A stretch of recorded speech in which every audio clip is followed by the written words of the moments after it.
Hello WhatsApp guys, কি অবস্থা সবার? কেমন আছেন? আশা করি সবাই অনেক ভালো আছেন। আজকে আমরা এক্সপ্লেনেশন করতে যাচ্ছি একদল মাস্টার প্ল্যান করা চোরের মুভি।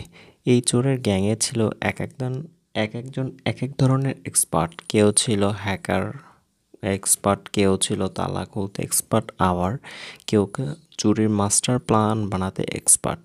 এরকম সব যদি একটা গ্যাংয়ে থাকে তাহলে সেই গ্যাংয়ের পাওয়ার কেমন হয় তা আপনারা বুঝতেই পারছেন। তো এরকম একটা মুভি আজকে আমরা এক্সপ্লেনেশন করতে যাচ্ছি।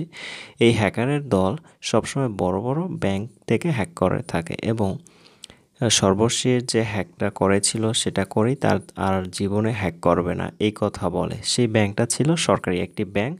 এত সিকিউরিটির মধ্যে দিয়েও কীভাবে তারা হ্যাক করেছিল সেটা জানতে হলে দেখতে হবে আজকের এই মুভির এক্সপ্লেনেশন। গল্পের শুরুতে আমরাও ইরান একটি জাদুঘরে চোরের দল দেখা যাক কার নেতা আছে। ঘন্টা খানেক চলে যায় এখানে ও তারপর ওখানে তাদের মধ্যে গোলাগুলি শুরু হয়। তারের রাগ কেন মৃত্যুর দিকে নিয়ে যায় এবং তার সদস্যদের একজন আহত বা অন্য কিছু হতে পারে। কথা বলা উচিত। আমরা এখন একসাথে থাকি। তাই চাই সেখান থেকে পালিয়ে যায়, কারণ ওপার থেকে আরও অনেক গাইড আসছে এবং দৃশ্যটি 2 বছর ধরে শ্যুট করা হয়েছে। পরে এখানে একটি গহনা দোকান ছিল এবং এখানে কিছু শুধুমাত্র ডিলার আছে, কিছু গয়না নিচ্ছেন কিন্তু চিকিৎসার জন্য। এরপর চোরেরা সেখানে এসে চুরি করে। ডিলার এটি চেষ্টা করুন।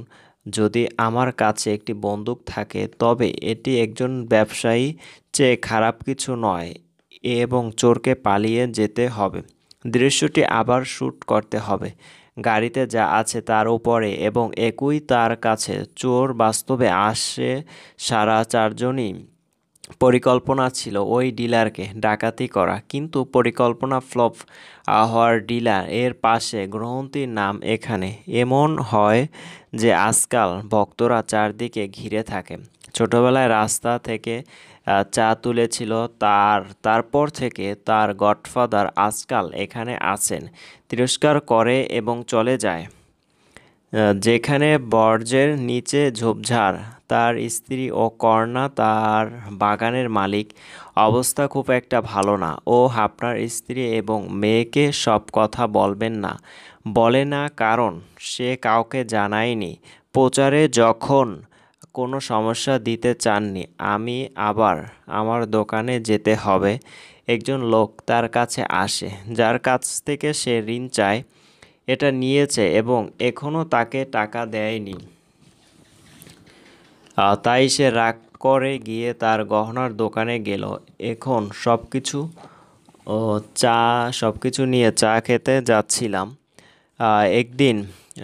একদিন সময় ছিল এবং একদিন তাকে মিলিয়ন ডলার সংগ্রহ করতে হয়েছে, যা তার এটা তার জন্য অনেক বড় ব্যাপার ছিল, কারণ যদি সে এটা না করে তাহলে পরের বার লোকটা করবে, বাড়িতে এসে তার পরিবারকে জানাবে, তাহলে এখানে চা আছে আর ছেলেদের ঝামেলা হবে এখান থেকে। যিনি একজন ডিলার এখানে সে বাস্তবতাকে বাস্তবকে বলে যে তার কাছে আছে। শুধু এই রামের এমন একজনকে খুঁজে নিন যার ব্যাংক সম্পর্কে কিছু জানে, আরও তথ্য জানে এবং 120 তিনি যদি $1 মিলিয়ন দেন তবে তিনি তা কাউকে দেবেন, জানাবেন এবং তারপর ব্যাংকের ভেতরে চুরি করতে পারে। অর্ডারে $1 বিলিয়ন আছে, যা এটি একটি বিশাল পরিমাণ, কিন্তু এখানে চারজনই তাকে দেওয়ার জন্য 120 মিলিয়ন আছে অস্তিত্ব নেই। সে কারণে আসনগুলি বেরিয়ে আসে। 2 বছর পর এখানে মালিকনার সাথে দেখা করতে যায় এবং তার সাথে কথা বলে এবং দেখা করতে যায়। আমি রাগ করেছি তাই তার সাথে কথা বলেনি এবং তার চুরি করার প্রস্তাব প্রত্যাখ্যান করে।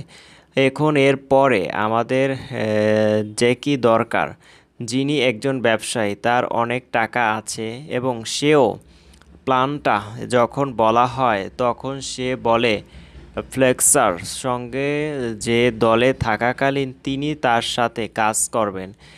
মুরালি থাকবে না, কারণ মলিনা আর নেই। মলিনা চাইলে মানুষ চুরি করতে পারে না। তাকে বোঝাতে তার হাসপাতালে যায় এবং তার রিপোর্ট বের করে।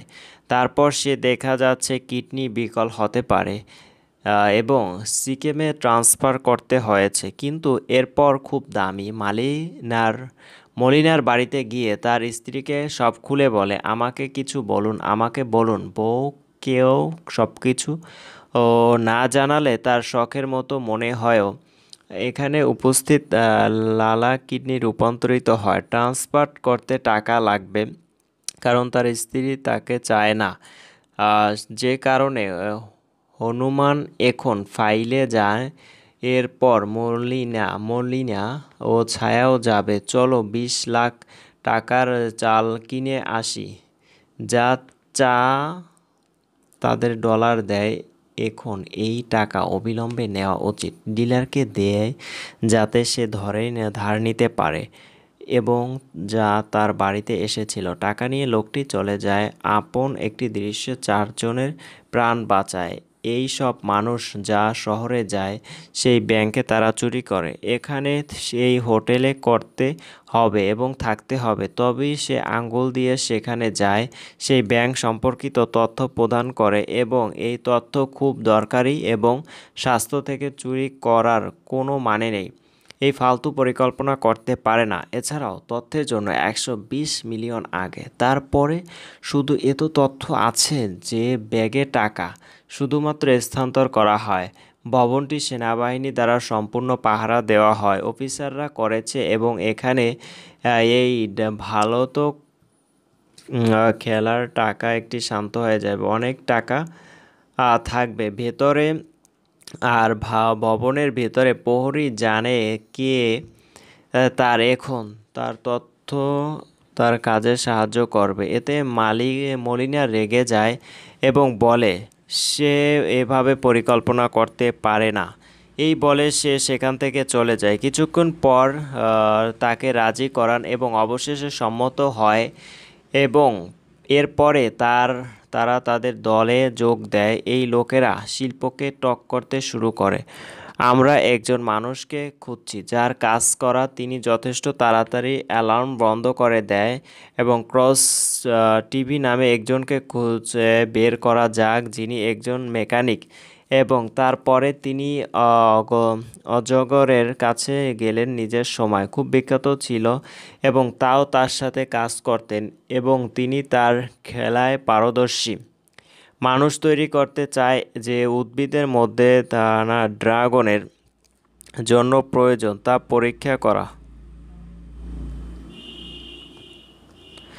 পরীক্ষা পরে যাবে।